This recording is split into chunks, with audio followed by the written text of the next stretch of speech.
Hello, everybody. My name is Selena Ortega, and welcome to Rotary Unscripted.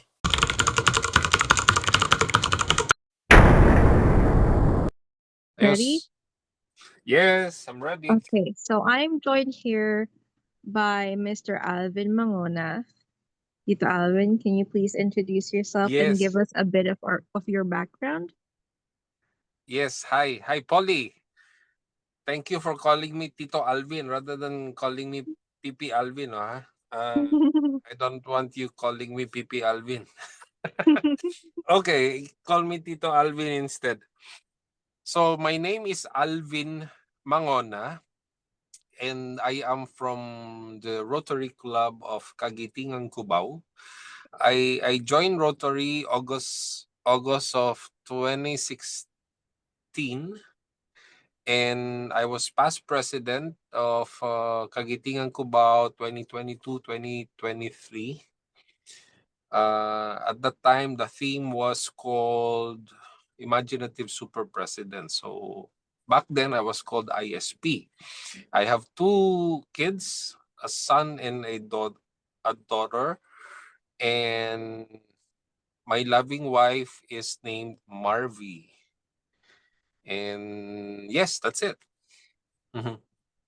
Okay, so I'm gonna ask you some personal Rotary questions first, if that's all right. Yes. Yes, of course. Okay, so first question: how did you hear about Rotary and what inspired you to join? First, I was asked by Tito Del, my uncle, to join Rotary, and he was the club president at that time. He invited me to join first the meetings, and then yeah, suddenly, as in suddenly, it was a governor's visit. I didn't realize that it will be the time that I will be how to call it, inducted as the new member. So since then, and I think it was August of 2016 when I officially joined Rotary, and that's it. Mhm. Okay. Mhm. Next question: how long have we're just gonna skip that question. What does being a Rotarian mean to you personally? Yes. Very nice. That's a very good question because Rotary has been talking about serving above self and talking about the four-way test, and truly is Rotary is all about serving those who are in need. And I am very thankful that my my Tito Del asked me to join Rotary because I am given a chance to share my time, talent, and treasure. And the more that you serve the people, the more that you will realize that there are really a lot of people in need, and not just financially, all different types of needs and service that they are looking for. And I am just feeling blessed that I am able to share whatever I have through Rotary. And yes, yun so far. That And was I a know really that nice answer. we are I know that we still have a lot of things to do with Rotary, and I look forward to it. That was a really nice answer, Tito Del. Next question. Can you share one Rotary project that has made a lasting impression on you? Okay, the one that we are still doing since the last almost 2 years now, and this is called Beautiful Smile. Beautiful Smile is taking care of cleft lip and cleft palate patients who are unfortunately financially not able patients. So we are happy that we were able to get a global grant from the Rotary Foundation, and we were a partner with Raffles City from Singapore, and we got a substantial amount of money, and this is what we are using to fund the operation of these patients.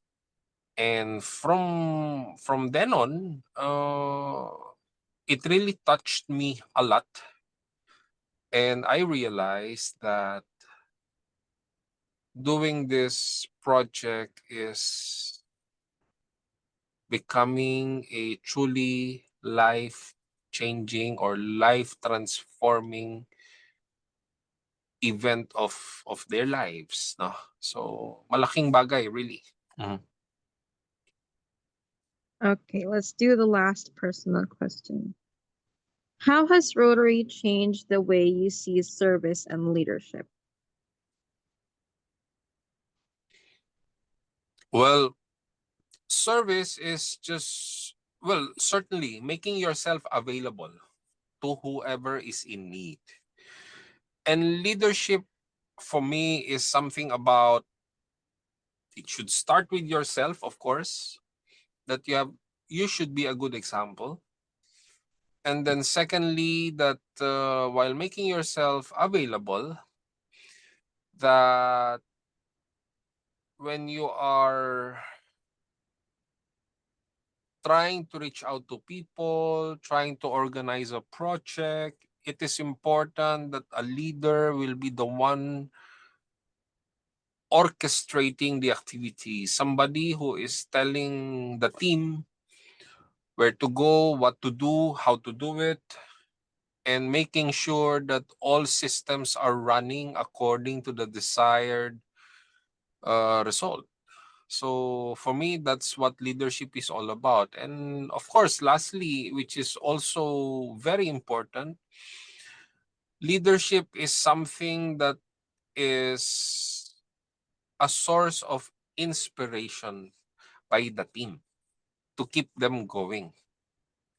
And that will ensure that the project will be done wholeheartedly.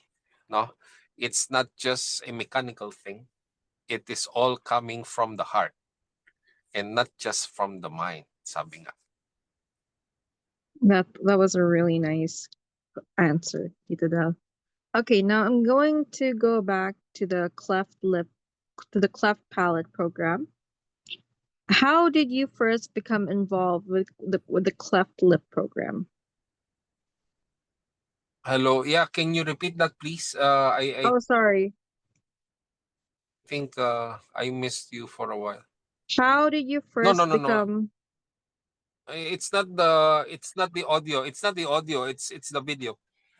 Oh, Mm. sorry. Okay. Okay. I can hear you clearly. It's okay. You need not adjust your mic. Oh, It's sorry. okay. Okay. It was the video earlier Oh, sorry. that Okay. hanged you. Okay. So, how did you first become involved with the cleft lip program? Well, first, when I was the president during 2023, that was the time when I think it was May. I think it was May when the fund was handed over to us. And me being the president at the time, I was the one who received the money. Of course, via a bank transfer, na. And since then, I made a commitment to our sister club, Raffles City, that I will take care of the fund and ensure that the patients who are the beneficiaries of this project will be taken care of. And that's what I am doing until now. And that's when I became, after my presidency, the project director of this project. Yes, that's it. Okay. Next question. Can you share a memorable story of a child or family whose life was changed through the program? Well, in fact, there are a lot of stories worth sharing, pero I will only mention a few. One is this first patient from VRP, the second hospital, the second partner hospital of Kagitingan Cubao. She is a 16-year-old patient. She was operated already with her cleft lip. However, her cleft palate was not corrected. So what's happening is, while she is in school, she's frequently being bullied.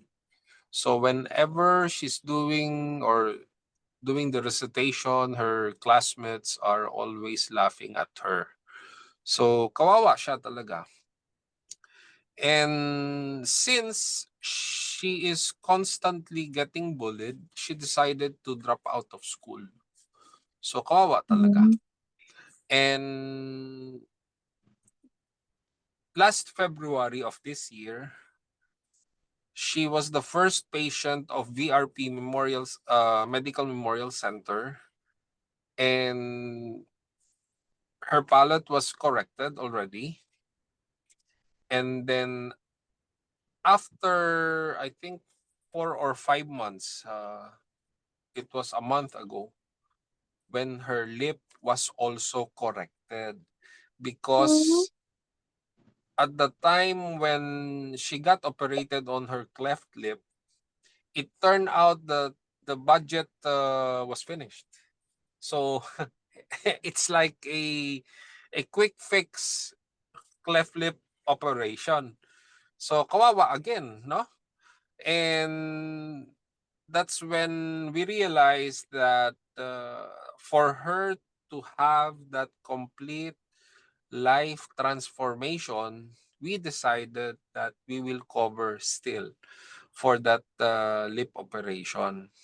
So now, while she is recuperating, we are looking for a speech therapy institution that can help her in her training her vocal muscle. Kasi for the last 16 years or 14 years, her vocal cords was used improperly because of the cleft palate. And that's what we learned from Amang Rodriguez, our original partner, that after the cleft palate operation, if the patient needs speech therapy, that should be the next step. And that is what this teenager is going to undergo in the next weeks. And I am looking forward to talk to her again. No, That's nice. when everybody can hear her voice, how she speaks better. Okay. Okay, next question. What was the most rewarding part of your work? When we are getting the thank yous, just thank you from the patients and from the parents. Talagang ibang klase. It's a lasting feeling that you bring smile to these patients, you bring hope to these parents, and they are just relieved that their child is now assured of a better life or better acceptance from the society. That's So nice. That's so that's the nice. best reward that we are getting from this project. That's so nice. Okay, next question. How many surgeries or treatment did the program help provide during your time in charge? Okay, so far for Amang Rodriguez, I think we already assisted on 14 patients, Oh wow, and that's a lot. 14 1 4. And then for VRP hospital, the last count that I got was 33 patients Oh, wow. was already assisted on. I say assisted on or supported on because some of them were not operated on because, for example, there is this another 35 or 36-year-old patient. I think the other one is 40 years old. She is a cleft palate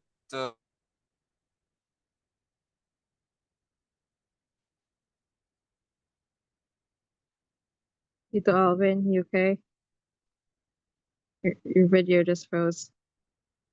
but can still be operated on. So according to the doctor, this is going to be very a dangerous operation. It will be Yeah. very bloody. So the doctor decided instead to provide her an obturator. It's a some sort of a how do you call it? It is similar to a denture, but it has Oh, an extra function to fix the gap on the palate. So okay, I get it. this should give her a relief also whenever she is eating. Oh, Because yeah. when she doesn't have this obturator in her, the food is going out of her nose whenever or she is eating or Um, drinking. So whenever she wears this obturator, like permanently, she need not take it away. This will give her a relief whenever she eats. oh, yeah. That's Mm-hmm. really hard, isn't it? Mm-hmm. Mm. Yeah. Next question, Tito Alvin. What were some of the biggest challenges in organizing and running the program? Well, in fact, there are a lot of challenges handling this beautiful smile project. First, sa Amang Rodriguez, we are, of course, Amang Rodriguez is a public hospital. So they are catering to so many different patients from cancer patients, lymph nodes, different cases, OBs. So in short, they are not just taking care of cleft patients specifically. So what's happening is the patient has to wait for 6 hours, 8 hours just to be checked and qualified prior the operation. And what's happening is there are patients that is losing hope. They are getting frustrated and they're not coming back anymore. Aside from the fact that the location of the hospital is in Marikina, and you know mostly people are living in Metro Manila, like Quezon City, Laguna in the south. So it's not easy for them to go to Marikina. And that's when we came up with the VRP. That's when VRP came about, and it started to address or support more number of patients. And of course, the difficulty of organizing how to bring the patients to the hospitals, how to convince them to go back and have them rechecked after operation. So those things. Yeah. Okay. Next question. Looking back, what are you most proud of accomplishing? Well, yeah, I mentioned this earlier. We already supported 33 patients and 14, so that makes it 47, less than 50 or almost 50 patients so far. And we are still going on to the next patients to be supported. And now we are looking at organizing the phase two of the project by establishing a sisterhood with another rich, quote unquote, Rotary Club in Makati. So 2 years ago, they offered a financial support, but I turned it down because I said that we still have enough money. But now that we are halfway through, I am contacting them and establishing a connection that will sustain this project going to the phase two for the next step. Okay, last but not least, what advice would you give other Rotary clubs wanting to start a similar project? Well, number one, they have to have a lot of patience. No, they have to have a lot of patience because it's not easy. No, even though you have the money, you seemingly have the organization, it's not always easy to execute a project. It's another way of saying that intention, pure intention is not enough. You should have the right mindset, the right the right people in the organization, the right connection, the right group to talk to, and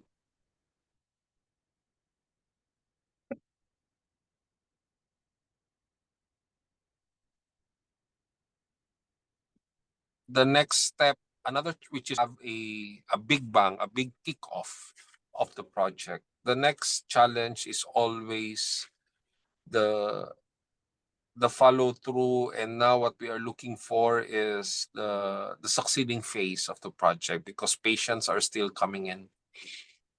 And lastly, documentation, of course.